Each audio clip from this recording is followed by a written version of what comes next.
Hola chicas, ¿me escuchan bien? Hola, sí, sí, perfecto, Sole. Ah, buenísimo, buenísimo. Son las 19 en punto. Así que vamos a esperar un cachito.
Bueno, de a poco se van empezando a sumar.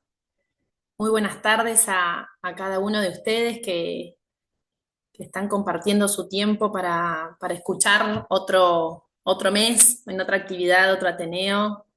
En menos de un minuto ya somos 20. Así que bueno, bienvenidos a todos. Como todos los meses, si quieren por el chat me van contando de qué parte del país o de Latinoamérica son, así, así sabemos. Mi nombre es Soledad Firpo, como muchos de ustedes saben. Yo vivo en Coronel Suárez, una provincia al sudoeste de la provincia, una ciudad al sudoeste de la provincia de Buenos Aires. Y este es nuestro cuarto año de estos Ateneos y cada mes se suman más personas, más profesionales y en esta oportunidad también fueron convocados eh, gente de la población general para hablar de este tema que es sumamente importante, fundamentalmente para evaluar la prevención, que nos saquemos dudas, que chequemos algunas, algunas formas de que existe la infección por esta bacteria que genera la toxina. Así que esperamos unos minutitos más y me van contando por el chat eh, quiénes, de dónde son.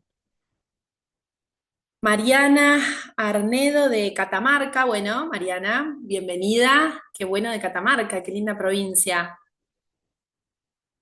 ¿De qué otros lugares están? De Venezuela. Bueno, doctora Beatriz Carrillo, bienvenida, qué bueno, buenísimo. Desde Salta, Cristian Federico Yapura. A ver, soy de Honduras, Lady Mesa. Wow, de Honduras no sé si alguna vez tuvimos a alguien, así que bienvenido, qué bueno. Genial. André, ¿vos me escuchás? ¿Me estás escuchando ahí? ¿Me escuchás bien? Andrés Sacomano, que es la doctora, la pediatra que va a presentar algunos casos clínicos. Bueno, sigo comentando. Saludos desde El Salvador, Evelyn, desde Entre Ríos. Mira, hoy cuenta Juliana que está rezando por una niña en su ciudad con síndrome urémico hemolítico, así que qué bueno que podamos recordar este tema. Yo te contactaba, André, para ver si querés. Miren, ya somos más de 44 personas, no son ni 7 y 5, así que buenísimo. Para ver si podés ir fijándote si podés subir tu presentación. Victoria de Paraná Entre Ríos también. Bueno, bienvenida Victoria, qué bueno. Hay algunos nuevos que no sé si alguna vez han estado en estos Ateneos.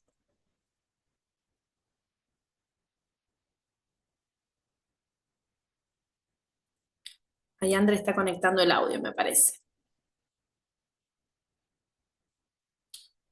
7:05 y somos 52. ¡Qué bueno! Bueno, ojalá que pueda sumarse toda la mayor cantidad de gente posible para charlar entre todos un poquito sobre este tema. Eh, Fíjate, Andrés, si pones en compartir para ir subiendo la presentación de los casos. Así en 2 minutos arrancamos para respetar el inicio para todos los que se han conectado a horario. Hola, el doctor Pesac, que ahí lo veo caminando. ¿Qué haces, Pedro? Qué bueno que también se sumen. Gracias a él, la difusión, como todos los meses aclaro, de la aplicación Antibiotic App, difunde nuestros Ateneos desde hace ya casi 2 años, así que gracias a Pedro y su difusión es que somos un montón hoy acá.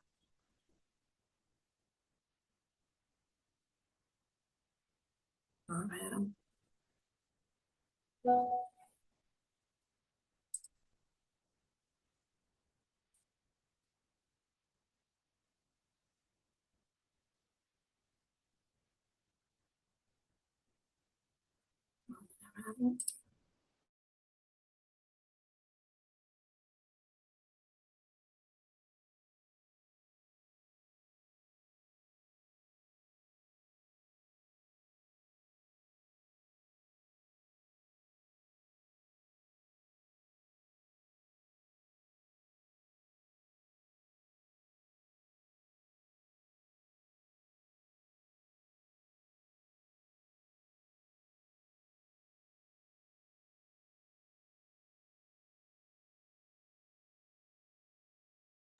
La doctora, a ver, André, no se está pudiendo ahí conectar.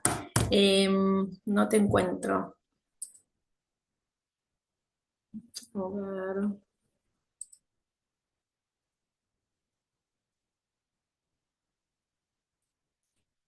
Fíjate, André, si vos sacás, si descliqueás tu audio, debieras sentirte bien.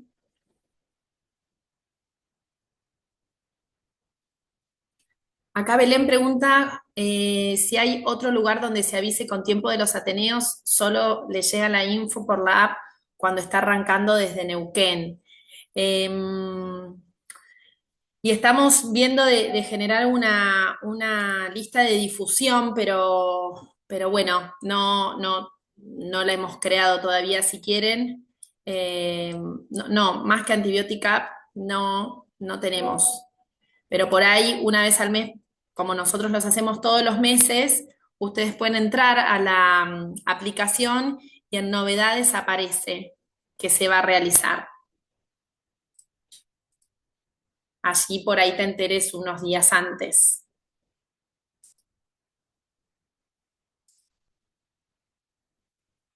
A ver. ¿No hay caso, André? ¿No te puedes habilitar el audio?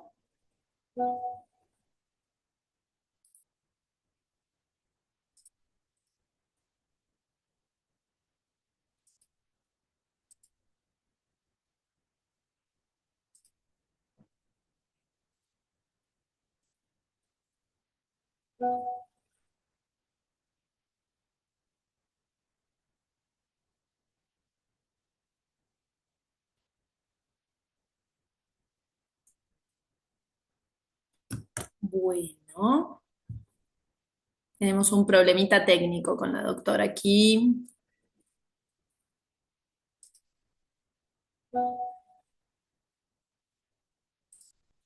Agus de Reisarena, ¿vos me podés hablar? Hola, Sole, sí, sí. Ah, perfecto. Porque André me dice que no le habilito el audio, pero no, todo el mundo está con la posibilidad de hablar.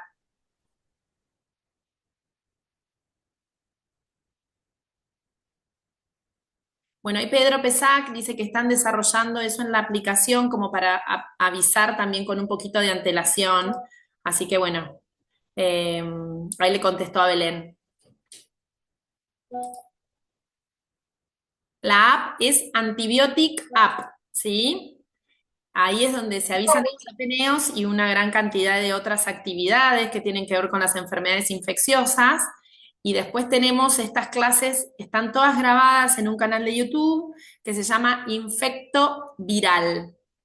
Así como suena, Infecto Viral, gratuito, en YouTube ingresan y pueden mirar todas las charlas mensuales que damos acerca de enfermedades infecciosas en adultos y en niños.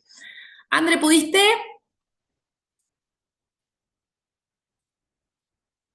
No. Ay, qué pena, che.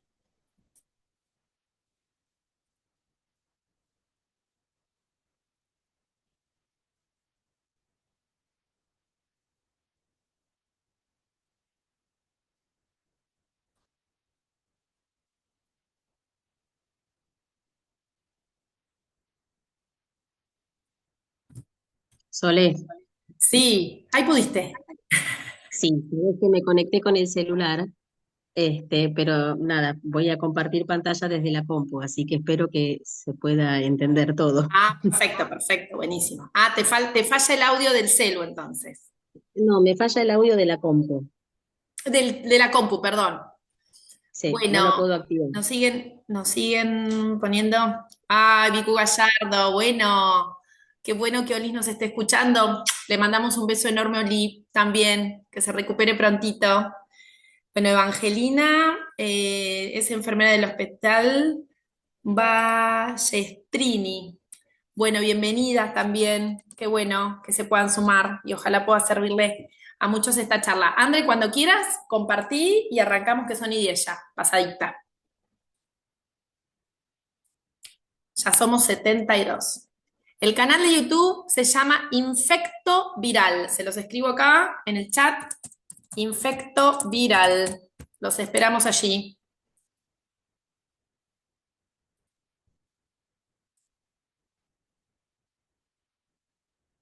Bueno, cuando quieras, André, te escuchamos. Andrea Sacomano, ella es médica pediatra, es la coordinadora del servicio de pediatría del Hospital eh, Municipal de Coronel Suárez, donde trabajamos ambas.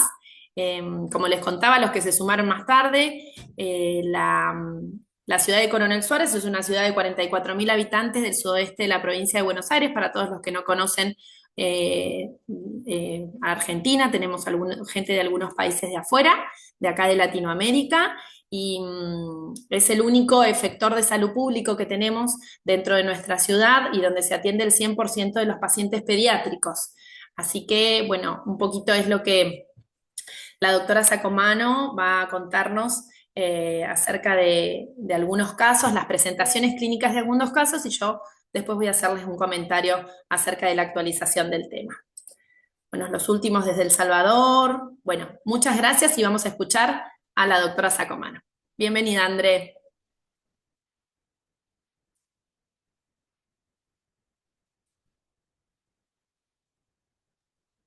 Hola, buenas tardes, ¿cómo andan? Muy bien. Bueno, disculpen, si hace eco el sonido, me avisan que busco ayuda y veo a ver cómo hago. Por ahora se ¿Se siente escucha bien? perfecto. Bueno, perfecto. Bueno, yo les voy a compartir 5 casos de pacientitos que hemos tenido en este tiempo, desde el 2013 en adelante, que es lo que pudimos recabar datos. Eh, yo trabajo en el sector de pediatría, en el Hospital Municipal de Coronel Suárez. Es un servicio chico, tiene entre 6 y 8 camas de internación de pediatría. No tenemos terapia pediátrica, así que todos los casos que se complejizan siempre son derivados a Bahía Blanca al Hospital Pena, que es lo que van a ver ahora en los casos que les voy a presentar. Bueno,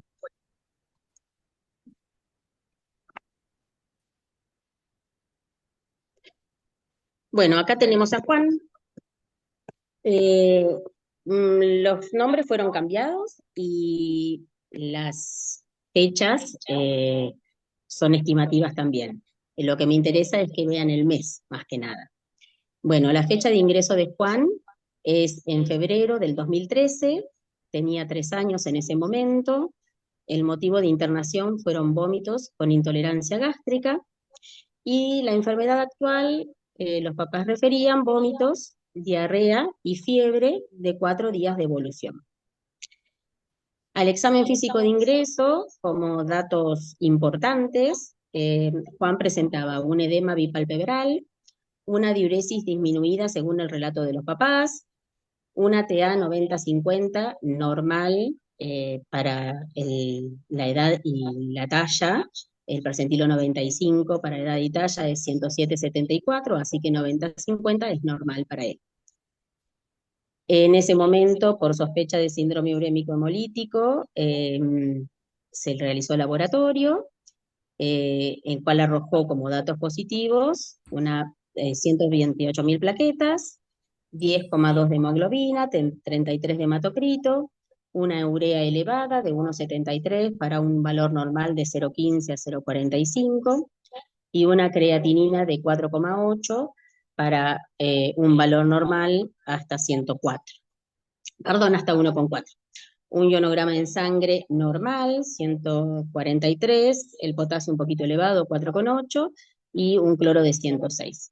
Como pueden observar, el laboratorio en ingreso ya mostraba anemia, plaquetopenia e indicios de insuficiencia renal aguda. A las 4 o 6 horas de su ingreso en guardia, por sospecha diagnóstica de síndrome urémico hemolítico, se deriva a un centro de mayor complejidad.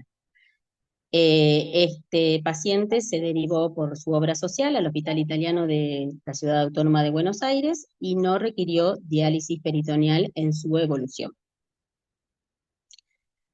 Después tenemos a Santiago, ingresó en diciembre del 2021, tenía una edad en ese momento de 2 años y 6 meses. El motivo de ingreso, similar al anterior, vómitos e intolerancia gástrica. La enfermedad actual, el paciente cursaba una gastroenteritis de 10 días de evolución y consulta en la guardia porque estaba con vómitos hacía 3 días. Espérame que me voy a correr esto, que no estoy mirando, ahí está. Al examen físico de ingreso, el paciente presentaba como datos positivos palidez, hipertensión, el percentilo 95 para su edad y talla era de 105,63 y él tenía 109,74. Estaba levemente taquicárdico con 125 latidos por minuto. Clínicamente impresionaba normohidratado y un ritmo diurético de 12 horas de 1,3 mililitros por kilo por hora con un regular estado general. En el laboratorio de ingreso mostraba 11.000 glóbulos blancos, 13 de hematocrito, muy bajo, 4,4 de hemoglobina, plaquetas de 99.000, una urea alta de 3,3, una creatinina alta de 71,8 y un sedimento urinario con cilindros granulosos y hematíes. Como ven, también manifestaba al ingreso anemia, plaquetopenia e indicios de insuficiencia renal aguda, y a las 12 horas se deriva a centro de mayor complejidad con diagnóstico de síndrome urémico hemolítico.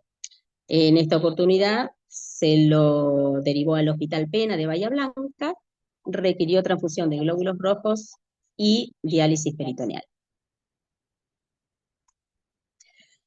Después tenemos a Ludmila, que ingresa en noviembre del 2023, con una edad de 7 años y medio, con dolor abdominal intenso y diarrea con sangre. En su enfermedad actual, los padres nos refieren que estaba con dolor abdominal y vómitos de 3 días de evolución, un dolor abdominal en aumento intenso, de difícil manejo ambulatorio, y diarrea con sangre que había comenzado en las últimas 24 horas.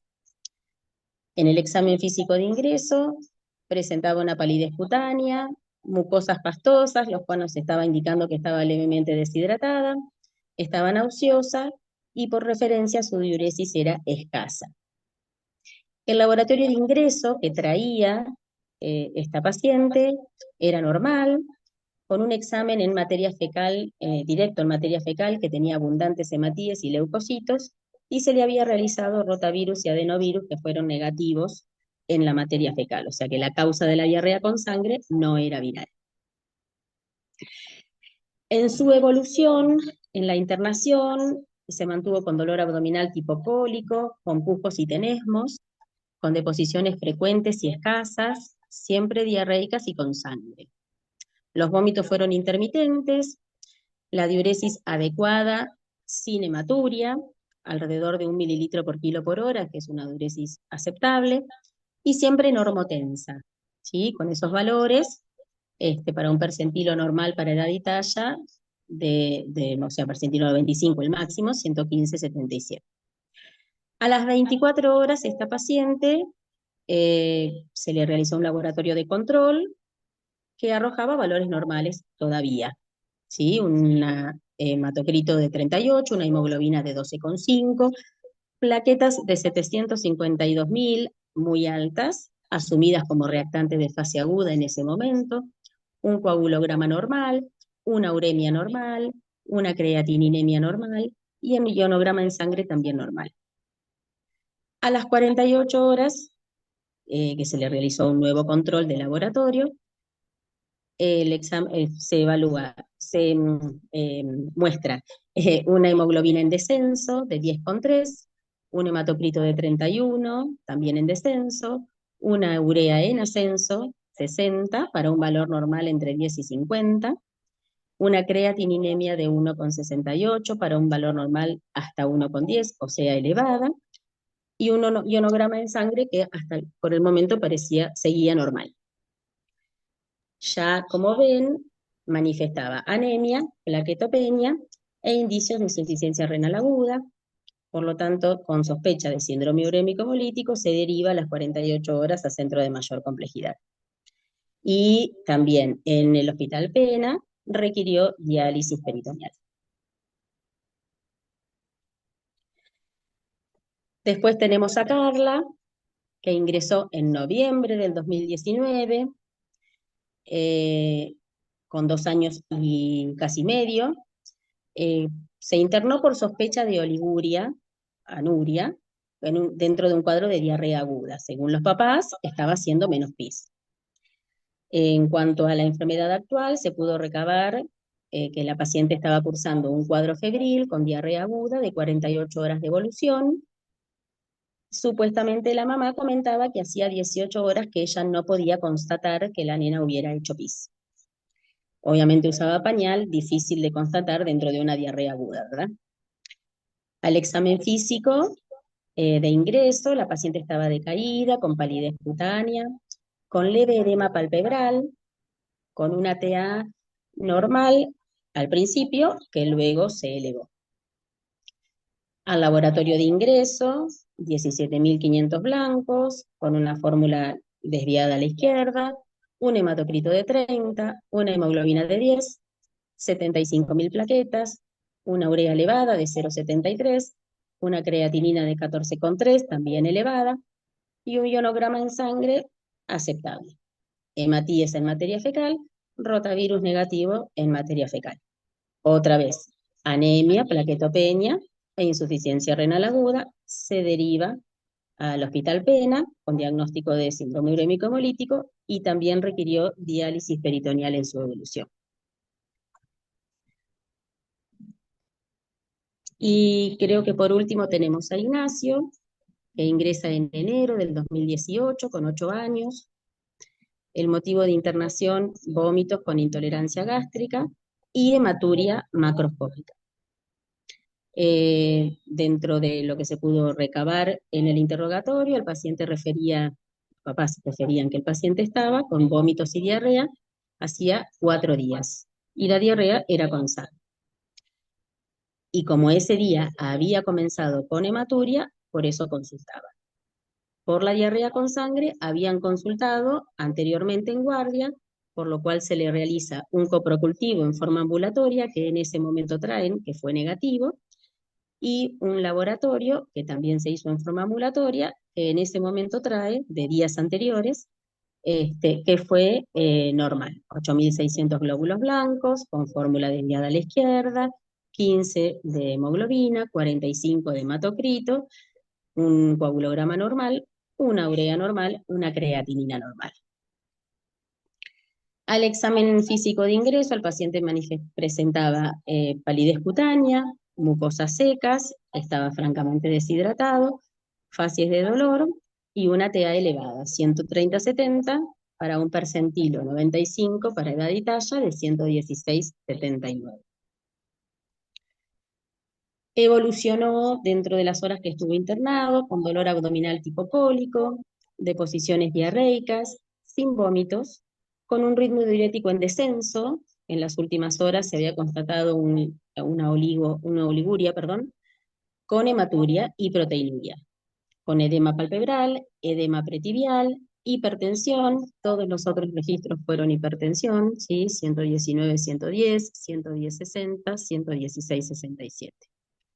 Con un laboratorio a las 24 horas del ingreso, recordemos que había traído uno normal, de 6.900 glóbulos blancos, con la fórmula que seguía desviada a la izquierda, 73-22, y un hematocrito francamente descendido, 27, 8,7 de hemoglobina, y 40.000 plaquetas, con una urea elevada, para un normal de hasta 0,60, 1,34, y una creatinina también elevada, 19,5.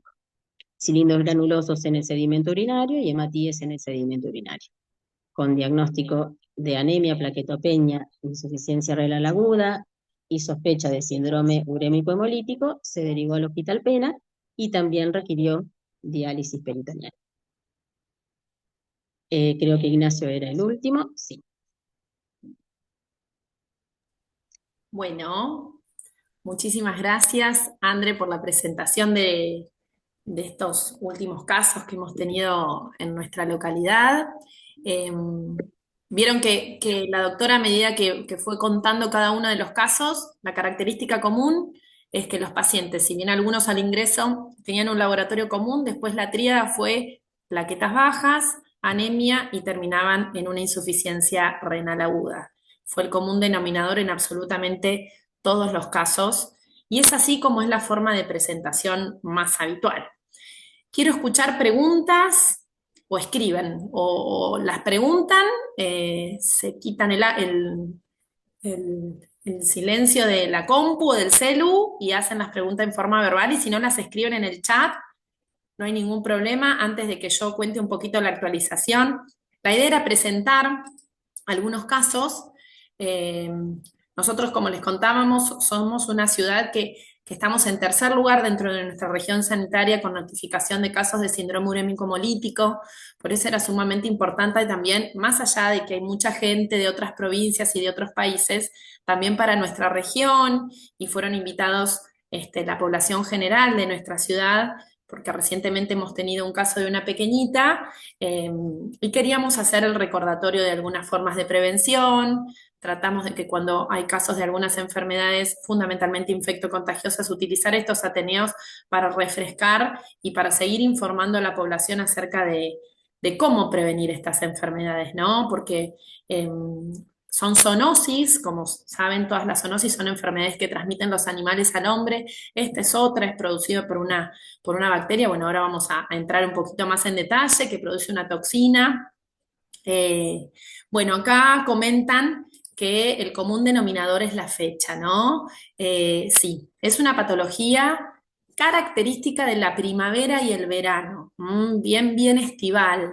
Eh, Acá preguntan ¿cuáles fueron los criterios de internación en los casos menos visiblemente graves? Eso nos puede contar la doctora Sacomano. Yo estimo, no soy pediatra, yo soy infectóloga de adultos, y estimo que debe ser el cuadro clínico, ¿no? Supongo que la deshidratación, a pesar de tener un laboratorio de inicio normal.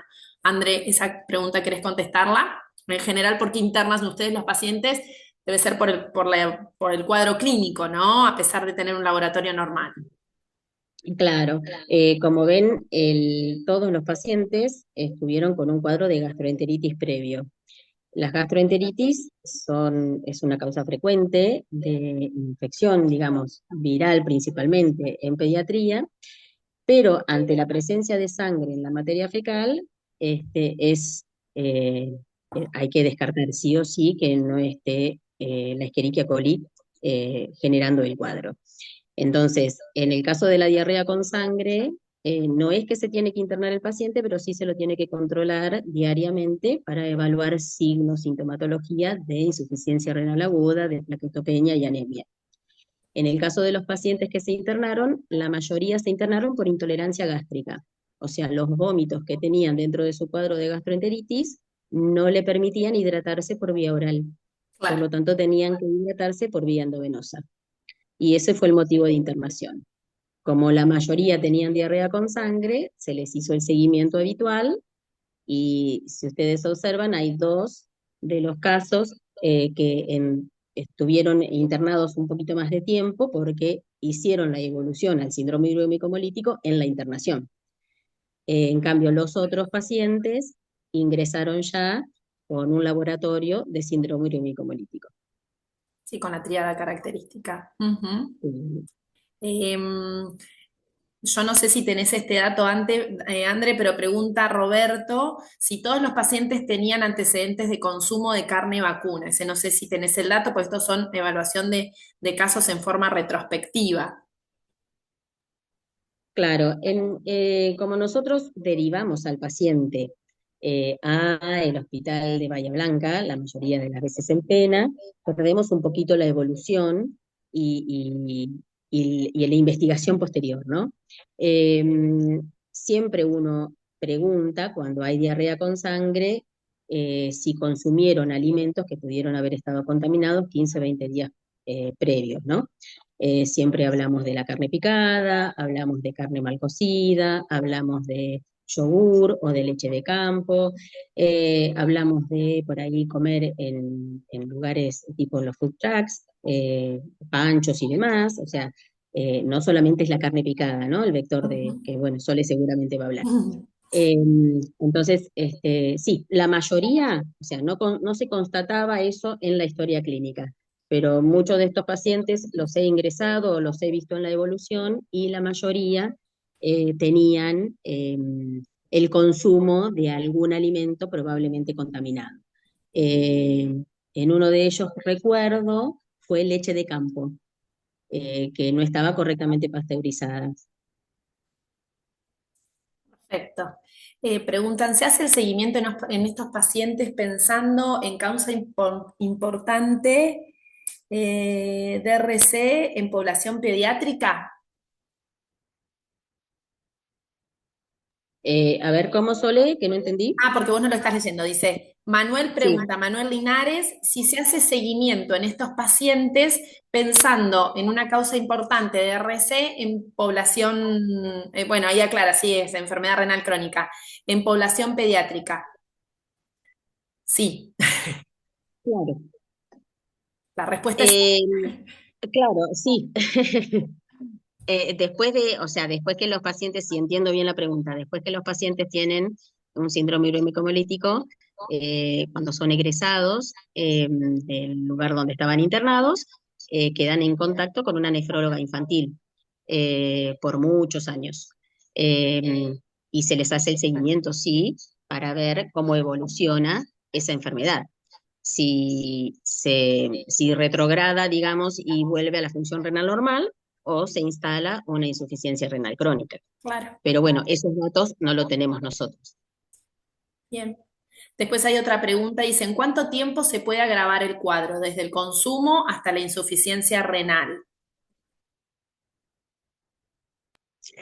Y ahí, por lo menos, lo que se vio en los casos, generalmente es una semana, digamos, una semana, 10 días, siempre uno recaba 15, 20 días atrás, este, se asume que son alrededor de 15 días después del consumo que el paciente puede desarrollar síndrome urémico hemolítico. Por eso se recaban datos de 15 días, 20 atrás. Antes. Ujú. Ujú. Perfecto. Bueno, algunas preguntitas igual las voy a ampliar yo ahora cuando charlemos un poquito más de actualización. ¿Vos, André, querés quitar tu charlita? Yo así puedo subirla, cerrar esa. Perfecto, ahí voy. ¿Alguna otra pregunta que le quieran hacer a la doctora? Igual vamos a seguir charlando, yo hago mi presentación y seguimos conversando porque creo que va a haber más dudas y preguntas a raíz de que ampliemos un poco, porque esta fue la presentación de los casos clínicos y mi idea es actualizar un poco el tema.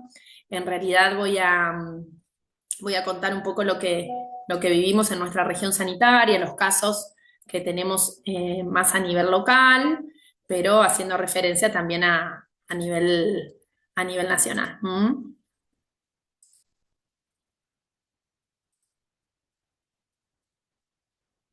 Avísenme si ustedes están viendo bien ahí. ¿Ahí me ven? ¿Se puede ver la charla? Sí, se ve. Sí, perfecto. Buenísimo. ¿Alguna otra pregunta que quieren hacer a la doctora? Igual pueden hacerla después. Yo los dejo de ver ahora. Eh, a ver en el chat, ¿hasta qué edad podemos pensar en síndrome urémico hemolítico? Ahí les doy la respuesta porque es parte del inicio de la charla. Y si se indagó sobre el uso de antibióticos en los cuadros de las gastroenteritis. En todos los pacientes con síndrome urémico hemolítico, una de las primeras preguntas que se hace, que me corrija la pediatra, ¿no? Pero es si consumió en los últimos días o tuvo por esa diarrea o por algún otro cuadro antibióticos, ¿no, André? Claro, en estos casos, por lo que estuvimos viendo en las historias clínicas, no estaba constatado el uso de antibiótico previo, ni durante el inicio, o sea, ni previo a 15 días previo, ni durante el inicio de la gastroenteritis. Es raro que nosotros como pediatras indiquemos antibióticos ante un cuadro de gastroenteritis con diarrea Bueno. con sangre, ¿verdad? Ujú. Por esto mismo. Sí, sí, los pediatras cuidan mucho, mucho, son de las especialidades que más cuidan los antibióticos, lo dice una infectóloga. Roberto, ¿tienen alguna otra herramienta desde el laboratorio que ayude al diagnóstico? Sí, y ahora se los voy a contar. ¿Y los niños que recibieron diálisis tienen más posibilidades de desarrollar secuelas renales luego de curados? Esa respuesta capaz que la puede otorgar mejor André. No, no quiere decir que el recibir diálisis sea eh, condición sine qua non para desarrollar insuficiencia renal crónica después, ¿no? La diálisis es para salvar el momento agudo, ¿no? De la falla renal aguda, entonces suple de alguna forma la función renal que está afectada en ese momento, pero no quiere decir que posterior a eso tenga que quedar sí o sí con insuficiencia renal. No es que está relacionado, digamos. Bien. Bueno, muchas gracias. Yo les cuento un poquito acerca de la importancia del síndrome urémico hemolítico dentro de nuestro país. Eh, el síndrome urémico hemolítico, por definición, es lo que nosotros llamamos una microangiopatía trombótica. ¿Qué quiere decir? Que los pequeños vasos, los vasos, las arterias más pequeñas de algunos órganos, como son el cerebro, como son el riñón, se generan trombosis a través del mecanismo que ahora vamos a contar, y que se va a manifestar o caracterizar por un cuadro de anemia hemolítica microangiopática, tal cual lo describía la doctora Sacomano, trombocitopenia, para la gente que no es profesional de la salud, la trombocitopenia es las plaquetas bajas y la insuficiencia renal aguda. La forma más frecuente de este síndrome urémico hemolítico es la asociada a la infección por la Escherichia coli, es lo que comentaba recientemente la doctora. Una Escherichia coli puntual, porque hay muchos tipos de Escherichia coli. Esta es una bacteria gram negativa, productora de una toxina que se llama Shiga, y la sigla la vamos a denominar STEC, ¿sí? Entonces, este síndrome urémico hemolítico, en realidad, la patología se la llama STEC-SHU, que afecta principalmente a los menores de 5 años y era una de las preguntas que recientemente nos hacían. La mortalidad en la fase aguda es del 3 al 5%, hasta el 80% de los pacientes requiere transfusión de sangre, de glóbulos rojos, como muchos de los casos que describió Andrea, que recientemente nos mostraba, requirieron transfusiones de sangre, el 60% requiere diálisis, el 30% lleva a cabo secuelas a largo plazo, y solo un 5%, y por suerte, solo un 5% secuelas neurológicas, o sea, es un pequeño porcentaje, pero la posibilidad siempre está. En Argentina es una enfermedad endémica con alrededor de 300 casos nuevos por año y la mayor incidencia a nivel mundial. Esto es un dato importantísimo, y más aún porque tenemos colegas de otros países de Latinoamérica. Desgraciadamente en la Argentina tenemos esta patología con un alto número de casos. A pesar que uno dice, bueno, 300 nuevos casos por año, son 300 300 personas que tienen en todo el país, en los 44 millones de habitantes que viven en la Argentina, pero es una patología sumamente importante y por eso igualmente hoy nos estamos deteniendo a hablar de esta enfermedad que solo tiene 300 personas en nuestro país, ¿sí? Es la primera causa de insuficiencia renal aguda y la segunda o tercera causa, de acuerdo a las estadísticas, de insuficiencia renal crónica. ¿Cuál es el tratamiento? Tal cual lo describía la doctora recién, el tratamiento del STEC-JU es únicamente sintomático. Tratar de paliar o de resolver el cuadro agudo para evitar las complicaciones que en el tercer ítem estábamos describiendo.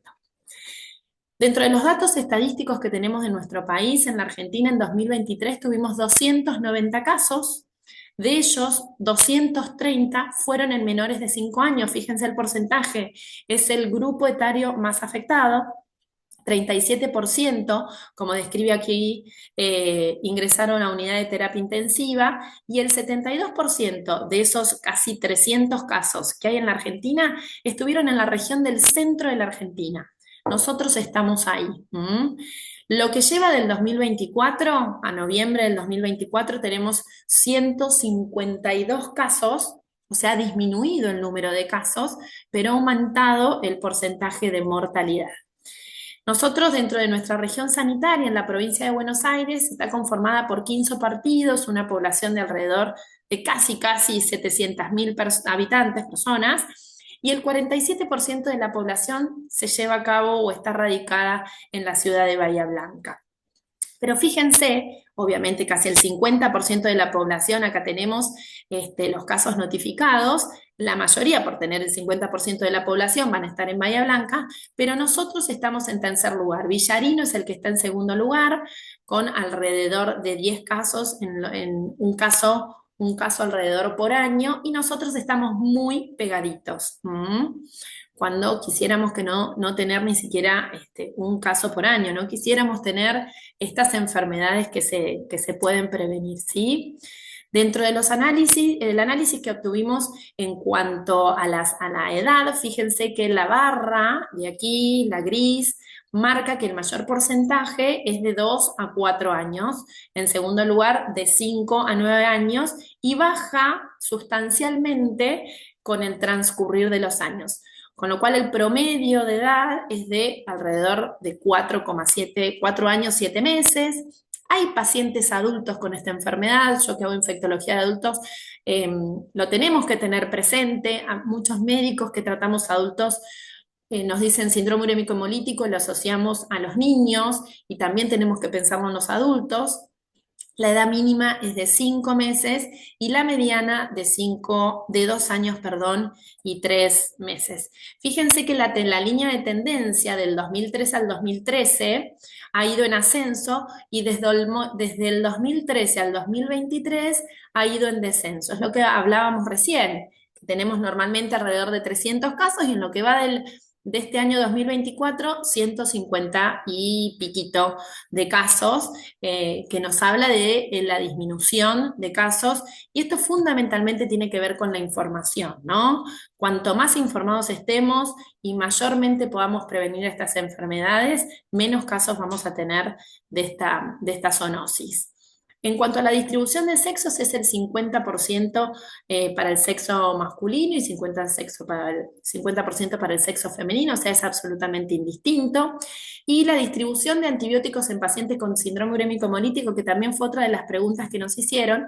Fíjense que casi el 70% de los niños, de los pacientes, estos son datos de nuestra región sanitaria, que tuvieron síndrome urémico hemolítico no recibieron antibióticos previos.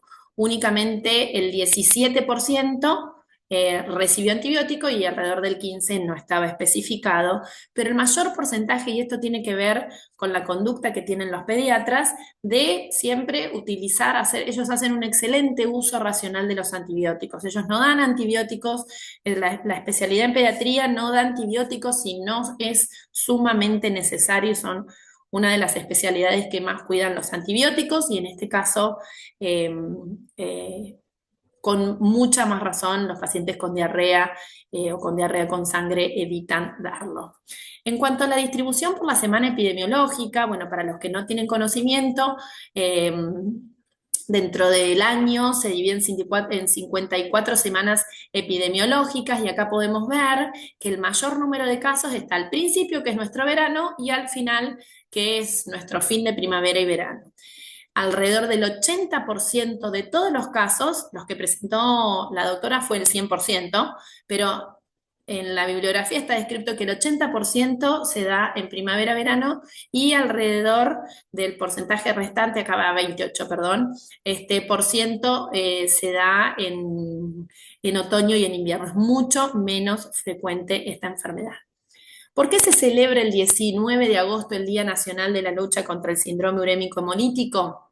En realidad esto no sucede únicamente en nuestro país, lo aclaro porque hay gente de otros países. Es en homenaje al doctor Gian Antonio, un médico pediatra argentino que en 1962 describió 28 casos y en el 64 describió 58 casos de síndrome urémico hemolítico, y fue el quien realizó un gran aporte a la investigación de esta enfermedad, por eso se adoptó su fecha de nacimiento como el día de referencia para celebrar.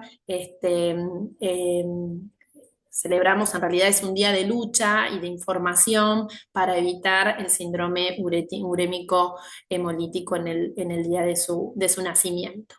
Como dijimos, estaba caracterizado por la tríada, la anemia hemolítica microangiopática, la insuficiencia renal y la trombocitopenia. Y hay dos categorías principales de síndrome urémico hemolítico, que tenemos el caracterizado por la causado por la Escherichia coli productora de toxigallina, que ya lo describimos, y el síndrome urémico hemolítico atípico, que es el que se encuentra en menor porcentaje. Tengo entendido que los casos que presentó la doctora son todos asociados a STEC, o sea, a la toxina. Es mucho menos frecuente ver síndrome urémico hemolítico de tipo atípico. Y lo que sucede es que en el síndrome urémico hemolítico es el daño de las células endoteliales, es la vía común para desarrollar esta microangiopatía trombótica. Y el atípico incluye el primario, el secundario y el que está debido a las enfermedades metabólicas. Hoy no vamos a hablar de ese, vamos a hablar del más frecuente, que es el producido por la Escherichia coli, pero sepan, y el que quiere ir, ahí yo puse la bibliografía, porque describe mucho más sobre el atípico en esta bibliografía. En la mayoría de los atípicos, la hiperactividad de la vía alternativa del complemento juega un papel central, pero hoy no nos vamos a detener puntualmente en este tipo de síndrome urémico hemolítico. La cuestión es quién produce la infección, ¿no? Sabemos todo lo que produce, de eso se dedican los médicos, pero nosotros, ¿qué tenemos que saber? Que la Escherichia coli, productora de la toxina Giga, es la causante de la mayor parte de los síndromes urémicos hemolíticos, y puntualmente, dentro del STEC, el serotipo más frecuente es el 0157H7, que se encuentra en el intestino del ganado vacuno y otros animales de granja o animales domésticos. ¿Por qué es importante esto? Porque nuestra región es una región en donde la actividad agrícola-ganadera es fundamental en casi toda nuestra ciudad y nuestra región sanitaria, y es sumamente importante y frecuente el contacto que muchos niños, adultos, adolescentes tienen con esta actividad, es sumamente frecuente. La eliminación de la bacteria con la materia fecal puede llegar a contaminar el cuero del animal y contamina el medio ambiente. Esta bacteria puede durar hasta 2 meses en el medio ambiente y la sobrevida en las aguas de los bebederos es hasta 4 meses.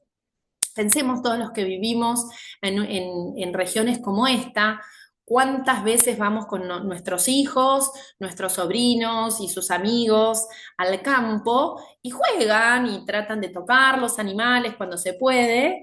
Y no está mal por ahí de que se haga, pero lo importante es, después vamos a hablar de las pautas, qué es lo que tenemos que hacer para evitar que después la ingestión de esto, ¿no? Y tiene que ver con el lavado de manos. Si bien por ahí uno obviaría de que establezcan un contacto directo con estos animales los menores de 5 años, ¿no? ¿Cómo llega la comida? Estas bacterias que provocan la enfermedad vienen, como dijimos, en el intestino de los animales sanos, tantos vacas como otros animales de granja, y puede ocurrir la contaminación fecal. ¿De qué forma? Puede ser en la faena de los animales, puede ser en el momento del transporte, como vemos acá en la segunda imagen, en el procesamiento y en la carnicería. Puede ocurrir que entonces la bacteria que vive en el intestino se contamine en cualquiera de estos 4 pasos. Y ahí es donde la carne pueda estar contaminada de alguna forma. ¿Y cómo se produce la infección? Con la ingesta de estos animales contaminados.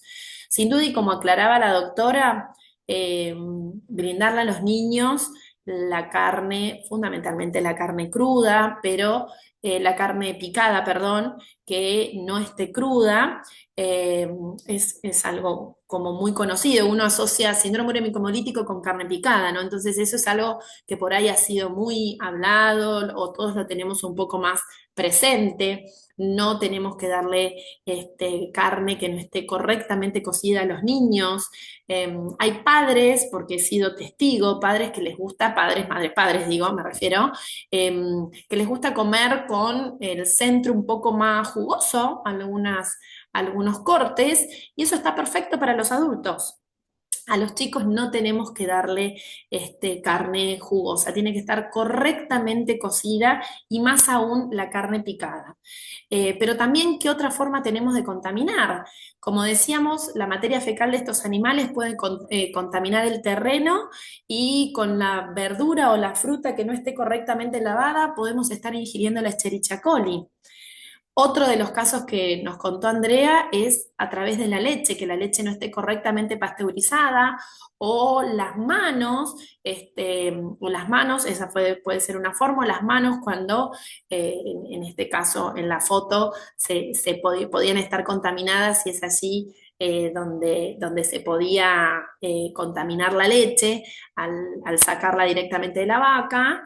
Esto ocurre con mucho menos frecuencia, pero bueno, hubo un caso, como presentó la doctora, que fue justamente por una leche que no estaba correctamente pasteurizada, y la contaminación cruzada, que ahora vamos a hablar. Fíjense esta imagen que es terrible cuando uno la ve, en la misma tabla donde se corta la carne.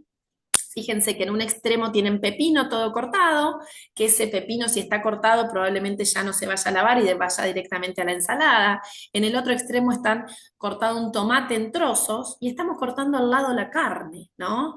Esto es una forma, si esa carne estaba contaminada, esta carne puede después ir a cocinarse y ser eliminada la Escherichia coli, pero contaminamos toda la tabla y por ende todos los alimentos que después no se van a cocinar. La Escherichia coli con altos grados de temperatura es eliminada, pero el tomate, acá el pepino y acá hay otro que creo que debe ser también otro tipo de tomate, va a ir a la ensalada y no se va a lavar porque parece que ya está cortado y es allí donde se puede llevar a cabo la contaminación.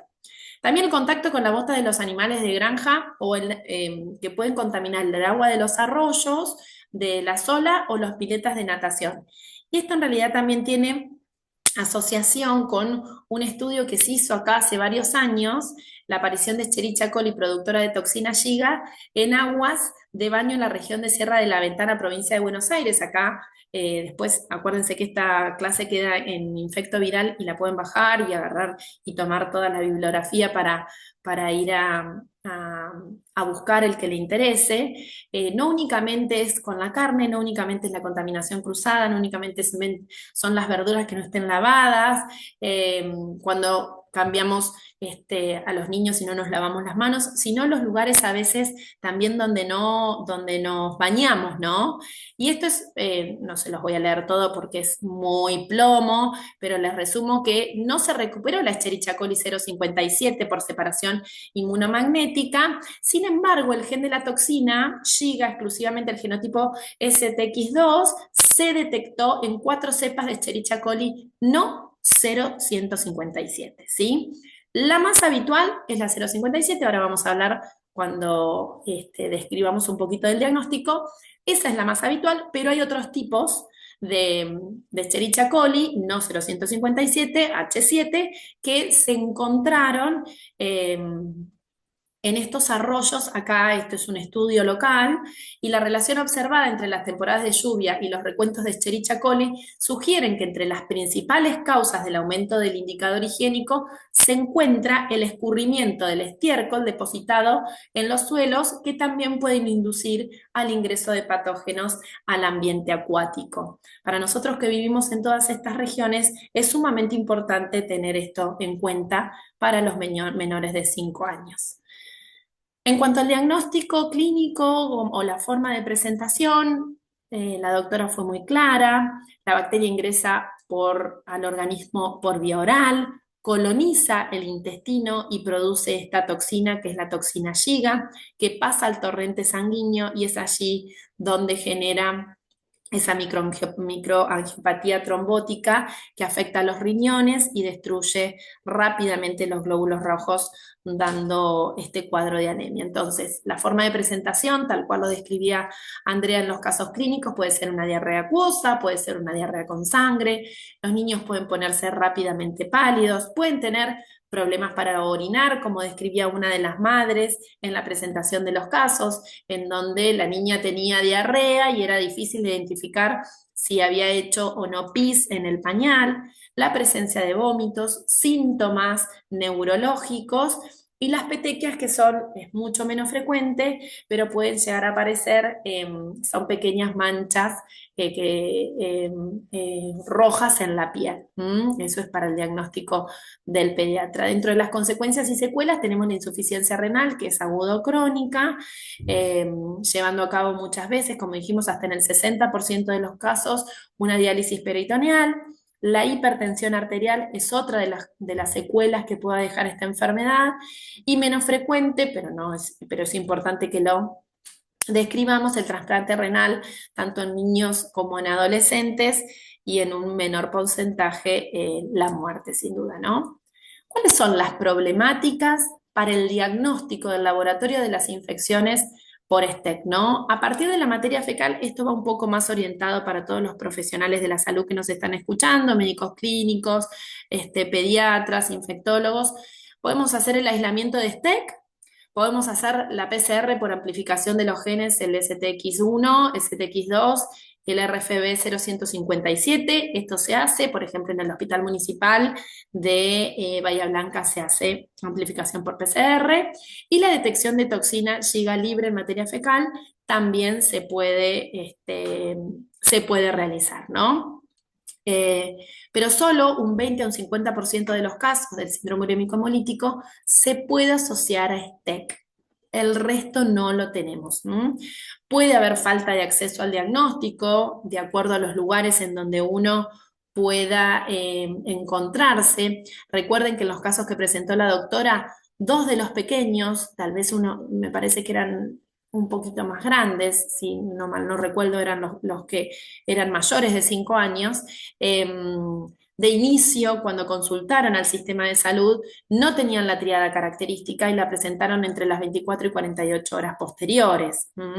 Entonces es importante que como médicos estemos atentos, y tal cual lo decía la doctora recién, es una alerta. Si bien no se tienen que internar todos los niños que tengan diarrea con sangre, hay que estar alertas por la presencia. No todo el que tenga Escherichia coli o la 0157 va a desarrollar un síndrome urémico hemolítico, pero tenemos que estar alertas.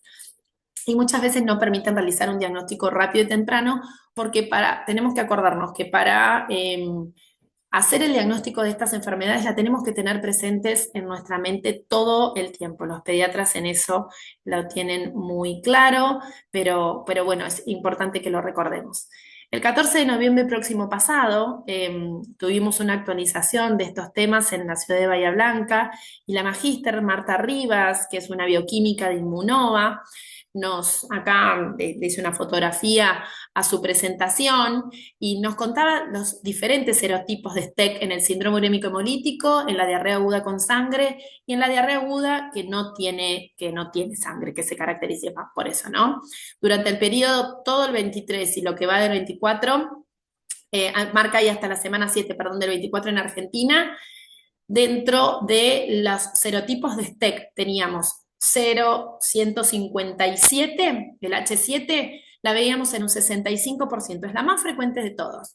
El 22% restante, un 22% no es el restante, tenemos la 0,145. Eso sumaría un total de 87% de los casos de los SUSTEC están producidos por 0,157 o la 0,145. ¿Por qué es importante esto? Porque ahora tenemos un nuevo método diagnóstico, que es la inmunocromatografía, que detecta puntualmente estos dos, y fíjense que es el 87% de los casos. Si le sumamos la 0,121 y la 0,103, llegamos, como ella marcaba acá, a un 97% de los casos de síndrome urémico hemolítico por STEC.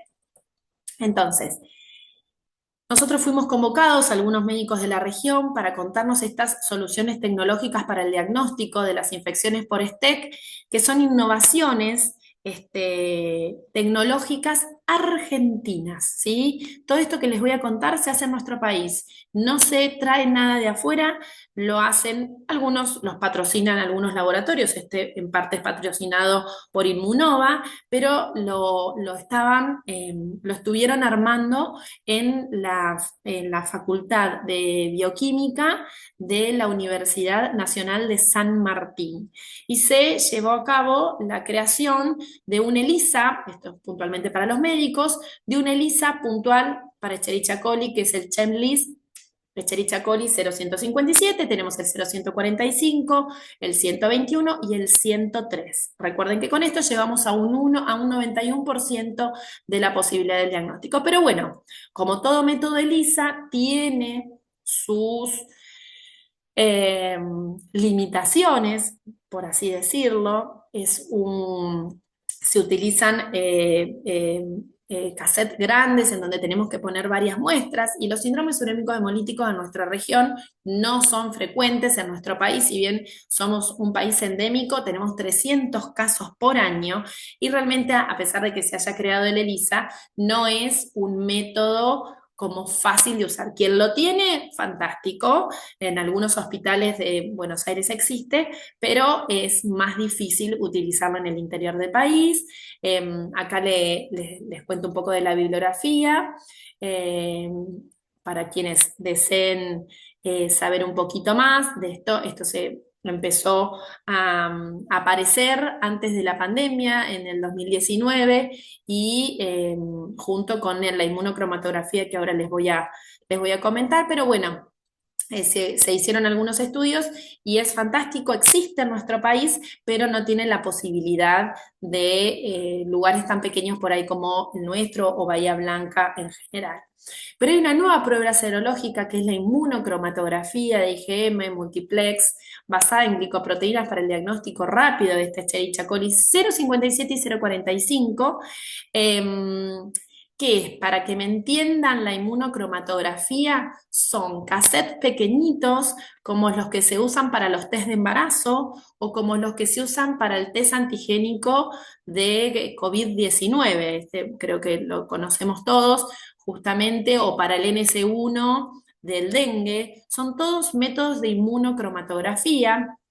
Esto también es bastante nuevo, se ha creado en los últimos años. También es una tecnología nuestra, es argentina, y eso se hace en Argentina, y eso es sumamente importante. Y este Chemstrip se llama, y es dual, o sea, se pone una gotita de muestra de suero, plasma o sangre enteras de humanos, y detectamos rápidamente los anticuerpos IgM anti-Escherichia coli de los serotipos más frecuentes que tenemos, que llegaban hasta el 87%, que es el 0,157 y el 0,145. Este test es ideal para implementarlas en las guardias pediátricas como ensayo de screening para el diagnóstico rápido y temprano de la Escherichia coli, y estos son los test que tienen, por ejemplo, en la ciudad de Bahía Blanca, en el Hospital Penn. Entonces, un niño, y de hecho los últimos que hemos diagnosticado, cuando hablé con la nefróloga, que es la doctora Alconcher, de Bahía Blanca, me dice, nosotros en 10 minutos sabemos si están dentro de este grupo de STEC 0157 o la 0145, rápidamente en 10 minutos tenemos esa información que es sumamente valiosa. Fíjense acá, para los que no la conocían, siempre tiene que haber 3 rayitas, CL es control, acá dice o 0157 o 0145, esta es la CARTES, que se llama el testeo, nosotros le denominamos cassette, ¿sí? Fíjense que con el aislamiento y o la detección de la toxina a través del gen o el aislamiento de la toxina, o sea, si puede hacer PCR o el aislamiento de la toxina en la materia fecal, se llega a un 29% del diagnóstico. Cuando se le suma esta inmunocromatografía al aislamiento de la toxina en materia fecal o la realización de PCR en la búsqueda de los genes, se llega a un 88,24% del diagnóstico, con lo cual es sumamente importante que existan estos métodos rápidos de diagnósticos. Estos están obviamente avalados por ANMAT en nuestro país, sin duda. Y fíjense, a lo largo de los años, esto eran antes de lanzarse, en el 2016 el aislamiento y o detección de la toxina era un 22, cuando se le sumaba al aislamiento y la detección de la toxina más la serología aumentaba al 63. En el 17 de 26 pasó al 71 y así vemos el ascenso a lo largo de los años. Esta es una fuente del Malbrán en el Boletín de Vigilancia del 2021, ¿sí? Entonces es sumamente valioso que tengamos este dato y también sirve este ChemStrip para etapas tempranas de la infección y se han analizado muestras de suero provenientes de pacientes con síndrome urémico-hemolítico o diarreas agudas con sangre y aislamiento positivo para la 0,57 o 0,45 y se calculó el porcentaje de la detección en diferentes intervalos de tiempo, ¿no? Según los distintos días transcurridos entre la toma de muestra y el inicio de los síntomas, días post inicio de los síntomas y antes, ¿no? Y como se puede observar en el gráfico, cuando se analizaron estas muestras obtenidas antes de los 3 días, el porcentaje de detección fue del 80%.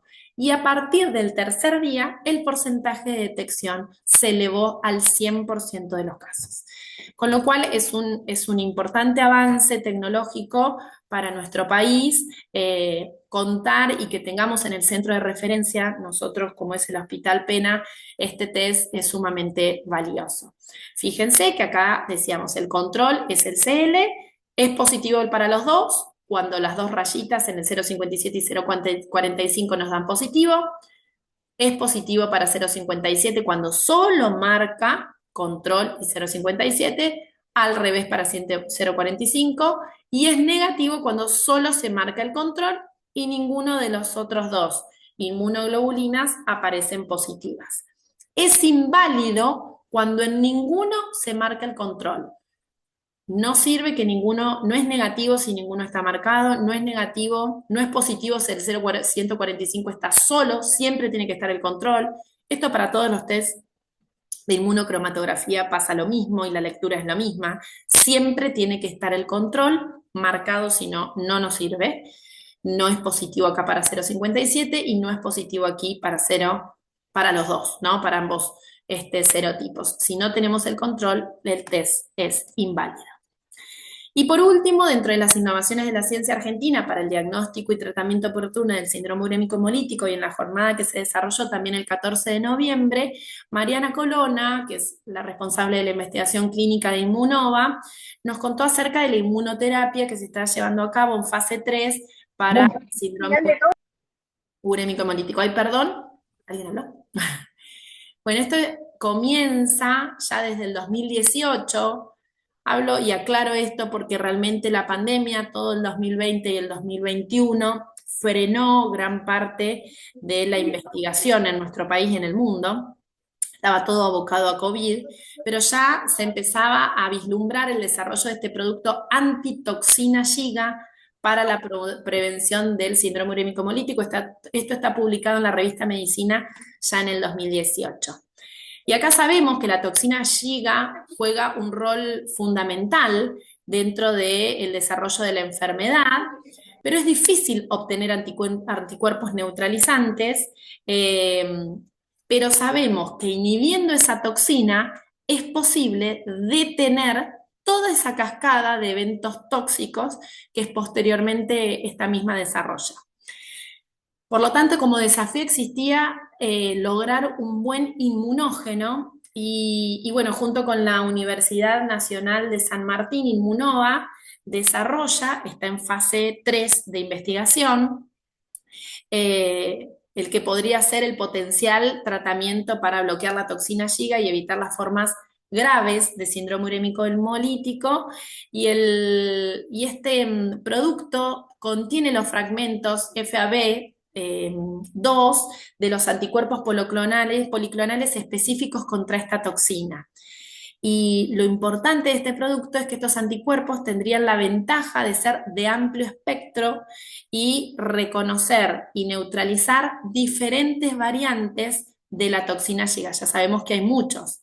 Entonces, lo que se usa, esto es muy médico para quienes nos están escuchando, que no son médicos, acá les hice un poco de lío, pero usan parte de la partícula de Bruxelas abortus, esta especie en particular, la mezclan a través de ingeniería genética con una parte de la toxina tipo 1 y tipo 2 de la toxina Giga, el subtipo 1 y 2 de la toxina Giga, y forman unas quimeras, y esas quimeras son inoculadas en caballos y se adquieren anticuerpos equinos. Es allí que, desde allí de los anticuerpos equinos, aparece esta antitoxina Giga, fracción FAB2, de inmunoglobulinas equinas, que neutralizarían distintas variantes de la toxina Giga en humanos. Espero que se haya podido entender.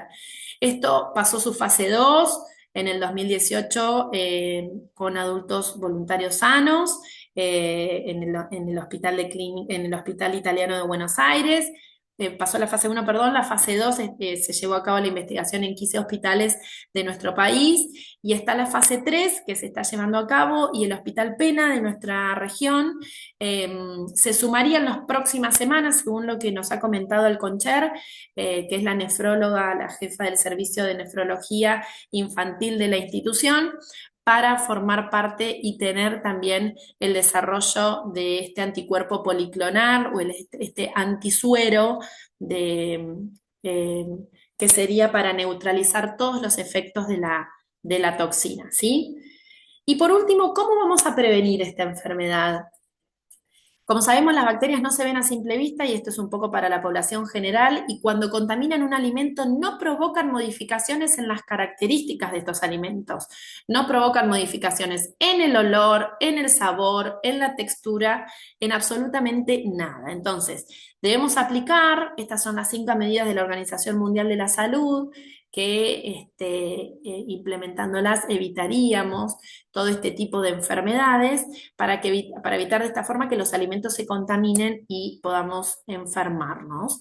Las manos son fundamentales para transportar los microorganismos de un lugar a otro, y lavarse las manos con agua y jabón, enjuagar y secar es sumamente importante. Pero ¿cuándo debemos hacerlo, no? Antes de comenzar a manipular los alimentos, cualquier tipo de alimentos, antes deberíamos empezar deberíamos lavarnos las manos antes de comer, después de ir al baño, después de cambiar los pañales, cada vez que tocamos algo contaminado, después que nos atamos los cordones porque nuestros pies andan por muchos lugares y nuestro calzado puede estar contaminado, después de atender el celular cuando estamos cocinando, después de sacar la bolsa de residuos, muchos de los que estamos en casa, y ahora que les digo esto lo vamos a recordar, estamos cocinando, pelamos los alimentos, limpiamos los alimentos y nos damos cuenta que la bolsa de residuo está completa, está llena y la tenemos que descartar.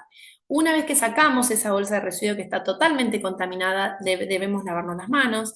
Después de tocar las mascotas, recuerden que no únicamente esta es una zoonosis que puede ser transmitida por el pelaje de los animales, sino hay una gran cantidad de otras enfermedades zoonóticas que podemos evitar, y cada vez que las manos estén visiblemente sucias. Dentro de la higiene tenemos que mantener limpia la cocina, fundamentalmente sobre la mesada, donde apoyamos todo tipo de alimentos. Nosotros venimos y apoyamos la bolsa con la carne, que se chorreaba el líquido de la sangre de la carne, y le ponemos la manzana al lado, y viene el niño que apenas llega a la mesada, nos agarra la manzana, que además no estaba lavada, y la pasa por al lado de la bolsa con carne, ¿sí? Es importante que tengamos limpia la cocina y fundamentalmente la mesada. Los trapos y las esponjas que utilizamos en las cocinas deben estar limpios y deben ser recambiados frecuentemente. Debemos asegurarnos que las tablas y alimentos que utilicemos estén limpios.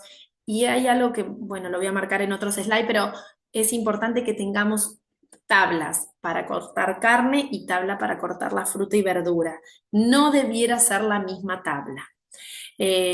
Primero tengo que limpio con detergente, por ejemplo, y desinfecto con un desinfectante. Nunca usemos lavandina con detergente imaginando que podemos potenciar la actividad bactericida, porque en realidad se genera un vapor sumamente tóxico y no es necesario nunca que hagamos esa mezcla. Primero se limpia y después desinfecto. Primero limpio con detergente y después desinfecto con un desinfectante. No puedo desinfectar antes de que algo esté limpio, sino el elemento con el que estamos desinfectando no cumple su acción. Igual acá no me voy a detener porque si no, no vamos a llegar. Evitar la contaminación cruzada es otro de la segunda clave que recomienda la OMS. En la heladera debemos guardar los alimentos por separados. Las carnes siempre colocarlas en recipientes cerrados y en la parte de abajo de la heladera. Recuerden que si nos gotea algo en la parte superior de la carne, nos va a contaminar absolutamente todo el resto de los alimentos. Pueden ser frutas, verduras. Guardé un pedacito de carne cocida de una milanesa y me la contaminó el goteo de la carne que yo tenía en los estantes superiores. Entonces se guarda en los estantes inferiores, habitualmente en recipientes cerrados. Como dijimos, utilizamos tablas y utensilios diferentes para preparar carnes crudas y alimentos cocidos para consumir. Eso es totalmente diferente. Fíjense que en estas fotografías del lado izquierdo tenemos en la heladera las cosas con tupper y tenemos una tabla en donde se cortó la verdura y otra tabla diferente con otro cuchillo distinto donde se cortó la carne. Además, no utilicemos, como dice acá, el mismo utensilio más allá de la tabla. No podemos, después de cortar la carne, ir a cortar la zanahoria. O lo lavamos bien, correctamente, o utilizamos otro. Pero de esta forma estamos haciendo la contaminación cruzada igual. Y del lado derecho es la fotografía que habíamos visto anterior, en donde en la misma tabla se corta todo, y acá está el bife o el pedazo de carne en el medio de un estante en donde está el queso que comemos así como lo agarramos, las uvas, que si están en la heladera probablemente ya estén lavadas o debieran estar lavadas y ahí las estamos contaminando, el morrón, el tomate, una botella con jugo de naranja, y la carne que puede estar contaminada la tenemos en el medio. Eso no debiera ocurrir. La tercera clave recomendada por la OMS es cocinar completamente los alimentos, sobre todo cuando se usan carnes picadas o trozadas, las hamburguesas, las empanadas, las albóndigas, los arrollados. Esos los tenemos que cocinar, como decíamos al inicio de la charla, correctamente. No tienen que quedar como en la fotografía inferior partes rosadas por dentro. Se deben cocinar por temperaturas superiores a los 72 grados. La cuarta clave recomendada por la OMS es mantener los alimentos a temperaturas seguras. Debemos guardar los alimentos perecederos en la heladera, especialmente las carnes y los lácteos. No dejar los alimentos fuera de la heladera por lo menos por más de 2 horas. Podemos dejarlos un ratito, nos lo olvidamos, nos fuimos al baño, fuimos a llevar a los chicos a la escuela, teníamos que hacer pool, no, no sé, los dejamos un ratito, llegamos y los guardamos. No descongelar los alimentos a temperatura ambiente. Tratemos de utilizar, por ejemplo, los que tienen, pueden utilizar microondas. Y si sobró comida, guardarla en la heladera y cuando la vayas a comer, hay que recalentarla a altas temperaturas y si no, las guardamos en envases cerrados. Esa es otra posibilidad. La quinta y última clave es usar agua y materias primas seguras. El agua que se utiliza para las tareas de limpieza y desinfección puede ser una fuente importante de bacterias peligrosas para la salud como las STEC, si no proceden de aguas que estén potables o si se llega a contaminar. Entonces, si no contamos con agua potable, podemos potabilizarla hirviéndola o agregándole la benzina apta para el agua y debemos lavar tanto la fruta como la verdura con aguas seguras. En algunos lugares puede que no haya agua potable, pero hay bomba, entonces chequeemos que esa agua de la bomba no esté contaminada, se hace un método especial, se lleva a analizar y podemos evaluar. Y si es un agua que no es de bomba y no es segura, como dice acá, utilicemos la hirviéndola o las gotas de lavandina. Debemos comprar alimentos siempre rotulados para esta y para cualquier otra de las enfermedades, como siempre hablamos de la triquinosis, alimentos rotulados y aprobados por la autoridad sanitaria. Debemos adquirir los alimentos en establecimientos habilitados por la autoridad sanitaria. No en cualquier lado se compra cualquier cosa y mucho menos se le da a los niños. Y no compremos alimentos a través de las redes sociales ni de procedencia desconocida. Estos son factores fundamentales, lo van a encontrar en la página, pone OMS, claves, 5 claves para evitar el síndrome urémico hemolítico y les aparece toda esta información. Así que bueno, eso es todo lo que yo quería brindarles. Espero haber sido clara y aguardo a las preguntas.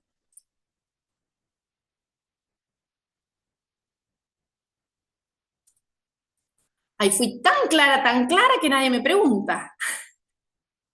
A ver, voy a leer algunas acá. ¿Que me tiene alguna otra herramienta? Sí, la herramienta algunas hablamos.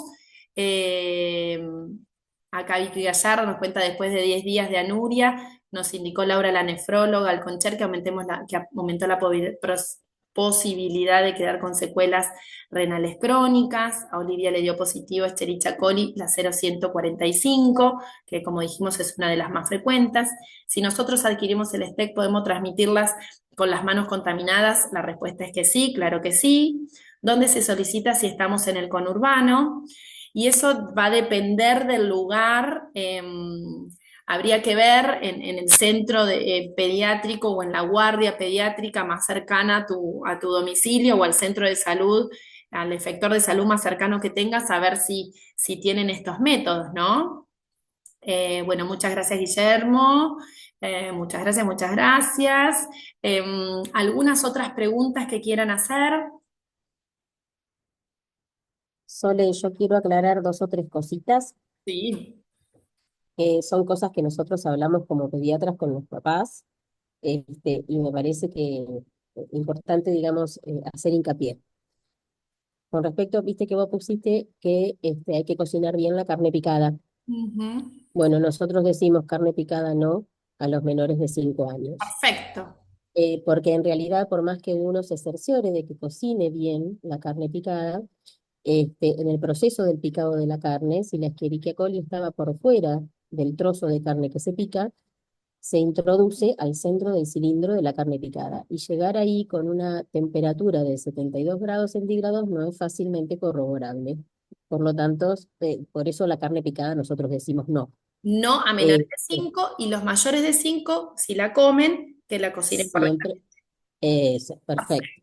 Después, otra de las cosas es cuando uno va a hacer los mandados a los supermercados, hacer la compra de los lácteos y de las carnes congeladas al final, porque de esa forma pasa menos tiempo fuera de la heladera. Y ni bien llegamos a casa, colocarlos en la heladera para evitar la pérdida de la cadena de frío. Perfecto. Son Bien. absolutamente válidas las aclaraciones. Y la otra es la leche de campo. Acá, bueno, ahora no tanto, pero en años atrás era bastante común comprar leche de campo y darle a los chicos la leche de campo que consideraban más nutritiva, solamente hirviéndola. Y en realidad lo que se necesita es el proceso de pasteurización, que es distinto al hervor que uno puede hacer casero en casa. O sea, valga la redundancia. Entonces, Mm. consumir lácteos pasteurizados. Perfecto, absolutamente importante. Como aclaraba, la leche pasteurizada no únicamente previene el síndrome urémico hemolítico, sino previene, por ejemplo, la brucelosis, que es una enfermedad que se transmite también en estas regiones, que tenemos brucelosis como enfermedad zoonótica endémica. Entonces, prevenimos una gran cantidad de otras enfermedades, no únicamente esta zoonosis que estamos dedicándonos hoy, ¿sí? ¿Alguna otra? Ah, que acá había una última pregunta. ¿Por qué descongelar los alimentos en el microondas? Yo me refería al microondas cuando a veces no hay tiempo, sino lo bajamos del freezer y lo bajamos a la heladera, pero queda descongelándose en la heladera, ¿sí? Pero no arriba de la mesada. Tratemos de eso, evitarlo, porque se puede contaminar y no sabemos a veces cuánto tiempo lo dejamos. ¿Cuáles son los criterios para diálisis en un paciente pediátrico? ¿Eso los tenés presentes, André?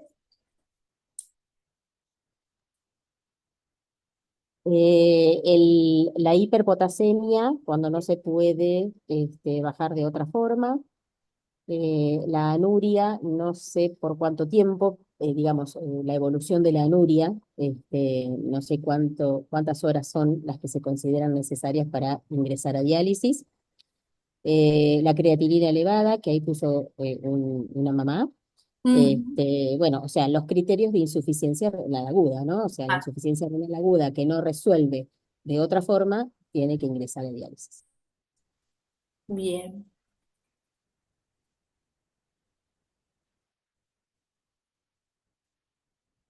Bueno, y algo que por ahí, no sé si quedó claro, de la gente que por ahí trabaja en el campo, nosotros que vivimos en una sí, en una sociedad en donde la actividad ganadera es tan frecuente, y tenemos chiquitos deambuladores, los bebés, los pequeños que están empezando a caminar y están mucho tiempo en el piso, los que gatean, ingresar con el calzado que viene. No, me parece que yo esto no lo, ay, recuérdenme porque lo comenté hoy varias notas, pero me parece que acá no lo dije.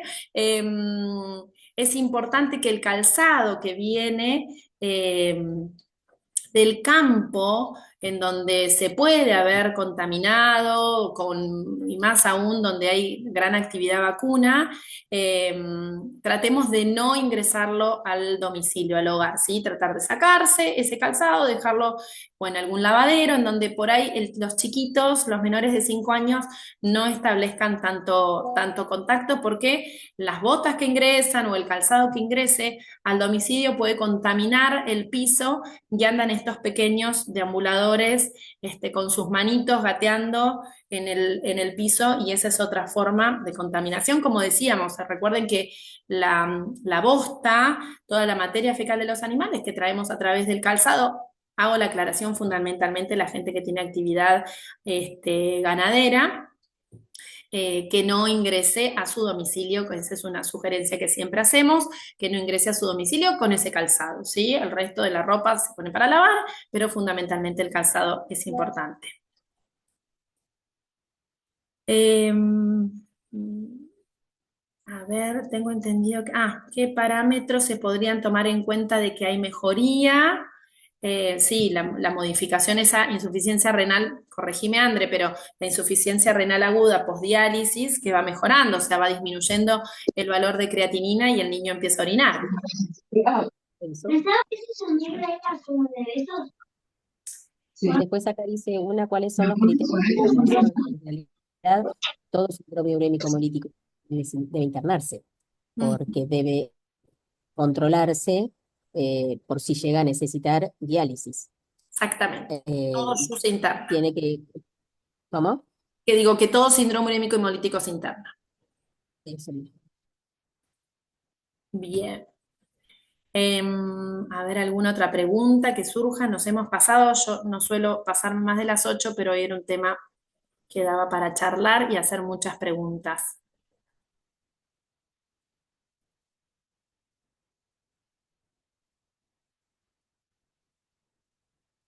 Bueno, si no hay más preguntas, les agradezco a todos su tiempo, su participación, su experiencia y sus aportes.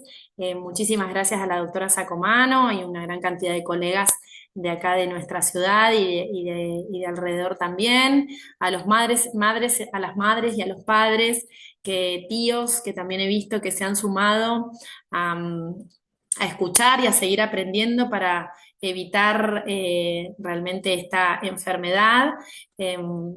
Muchísimas gracias a todos, espero que haya servido y quien no la pudo ver, recuerden que la pueden mirar a través del canal de YouTube nuevamente, en unos minutos ya la estoy subiendo, así que muchas gracias y nos estamos reuniendo el próximo mediados de diciembre, que es el último Ateneo de Infectología de este año, finalizando así el cuarto año de la mesa de infectología. Así que muchas gracias a todos, muchas gracias una vez más a Pedro Pesac por lograr de que estos Ateneos puedan verse a lo largo de toda Latinoamérica y gracias a todos. Que tengan unas buenas noches. Adiós.